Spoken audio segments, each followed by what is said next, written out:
Nampak gayanya masih ramai yang tak tahu tak kisahlah kau ada IC biru ke, kau orang Malaysia ke, selagi mana kau bawa kenderaan asing, tak kisah daripada negara mana sekalipun, kau tetap tak boleh isi minyak kuning. Walaupun kau bayar harga tanpa subsidi RM2.60 whatever sen lah, tak kisah itu lah, tetap tak boleh.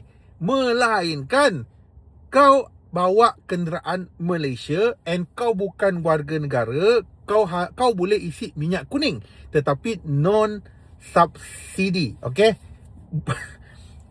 Tak ada alasan, tak kisah whatever, kau orang Malaysia, lahir kat Malaysia, kau lahir kat Rombau, Bongek sekalipun, kalau kau buat kenderaan asing, tetap tak boleh nak isi minyak kuning.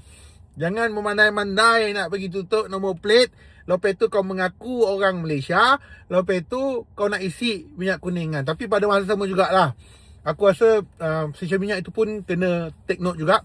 Aku rasa ini bukan benda yang baru, benda ni dah benda yang lama. Pengusaha ataupun orang yang jaga pun kena take note juga benda tu. Walaupun mungkin aku rasa mungkin dia tak perasan ke apa, tapi benda ni adalah benda yang penting benda tu. Tapi so kita nampak selepas pelaksanaan benda tu, dah jarang lah kenderaan asing start isi minyak kuning. Masih ada lagi, tetapi benda tu berkurangan. Benda tu bukan setakat minyak tau, benda lain pun sama lah. Minyak masak paket kan, hak kita lah. Benda, jangan normalisasikan benda itu. Okay, ingat, Bongek tu betul tau, nama tempat tau. Orang Sembilan dia tahu.